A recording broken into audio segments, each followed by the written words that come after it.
para a estreia do nosso quadro, nós vamos relembrar e esclarecer uma verdadeira história de contos de fadas, mas que ainda espera um final feliz.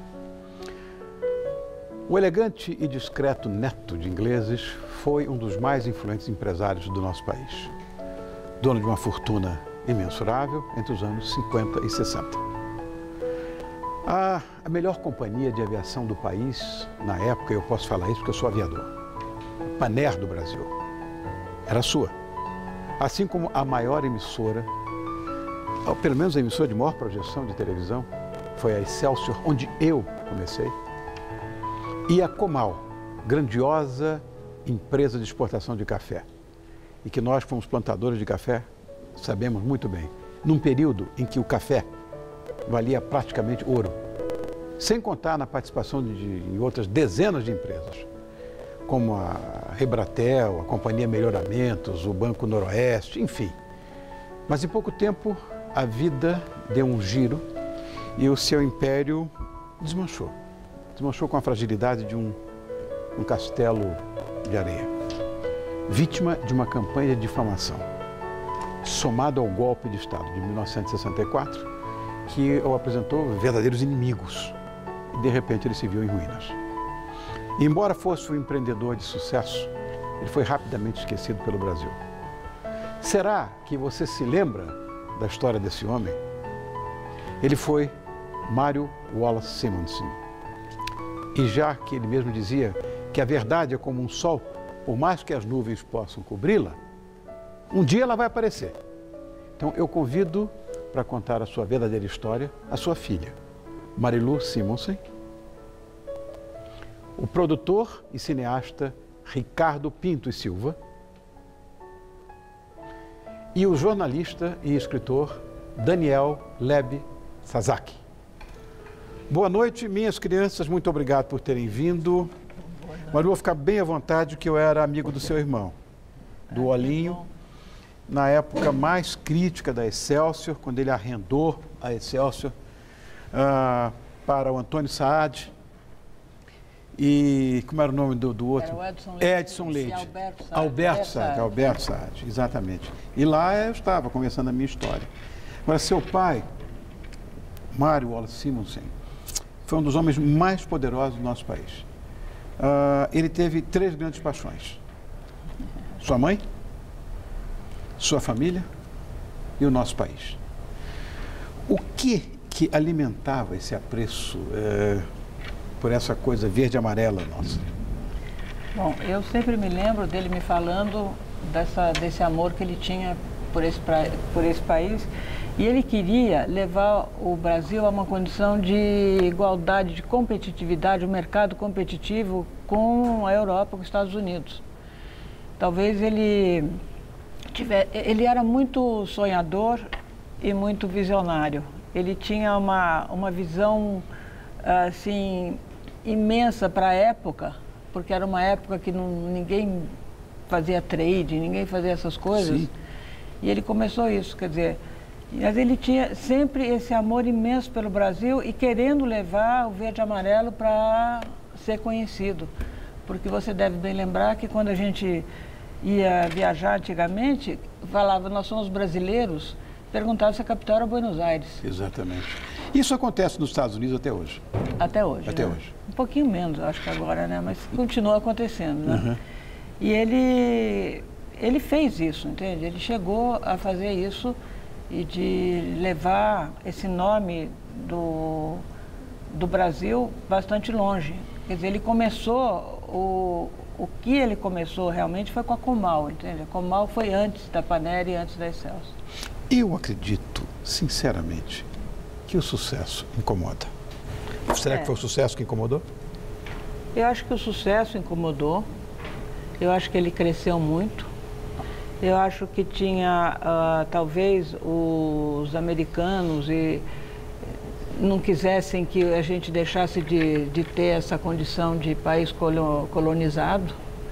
Como é que poderia um país como o Brasil, terceiro mundo, de repente se tornar um grande exportador de café?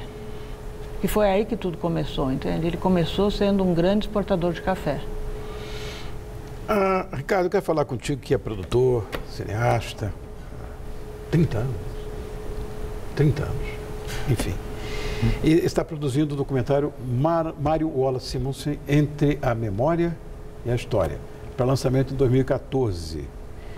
Em plena produção, quais entrevistas já foram filmadas? Bom, nós já tivemos a primeira, no ano passado, em outubro, um evento muito importante, que é, há 48 anos, os ex-funcionários da Panair, que foi fechada em 65, se reúnem para se congregar. Quer dizer, por que uma empresa que não funciona já há tanto tempo consegue ter uma motivação e aglutinar tantas pessoas? Essa minha impressão, quer dizer, eu achei que era um evento que não poderia deixar de registrar.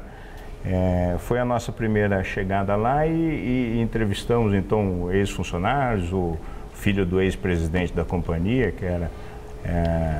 que já faleceu, né? Mas o filho deu depoimentos, as aeromoças, comissários e o pessoal, os aeroviários lá. E o que eu percebi é que há muito amor, eles chamam isso de uma família Panair. Quer dizer, uma situação que de fato é um legado de um empresário que tinha uma característica excepcional. Como é que isso perdura tanto tempo? E o grande desafio do filme é por que isso não está registrado na história do Brasil? Por que nós não temos essa história, a lembrança, a memória do Mário Wallace Simonsen resgatada? Nesse momento, a gente começou a fazer as entrevistas com pessoas que foram contemporâneas ao Mário, que eram, então, trabalharam com ele, ou foram familiares, ou conviveram com ele, ou funcionários. E a primeira entrevista que a gente fez, agora em março, foi com o ex-ministro e jurista Saulo Ramos, que faleceu essa semana, infelizmente. Semana passada, Saulo. Nós conseguimos no dia 18 grande figura, Saulo, de março ter um depoimento que vai ser provavelmente quase que uma espinha dorsal do documentário, né?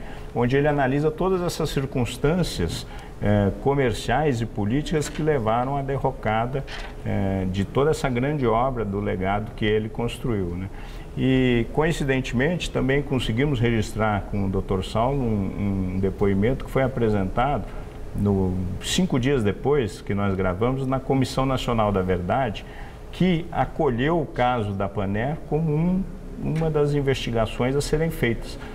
Então, para 2014, além do filme, também a Comissão Nacional da Verdade terá que apresentar à Presidência da República um relatório sobre os crimes da ditadura pela primeira vez contra uma empresa. Olha, na verdade, eu acompanhei isso mais ou menos de perto, e se existe hoje essa pauta aqui, é graças ao Saulo. Ele que deu os contatos de você, você sabe, né? Para que a gente pudesse contar essa história aqui, porque isso é uma coisa que me incomoda pessoalmente. Mas essas histórias todas nós vamos continuar no próximo intervalo, porque agora eu tenho que falar contigo, né, Danilo?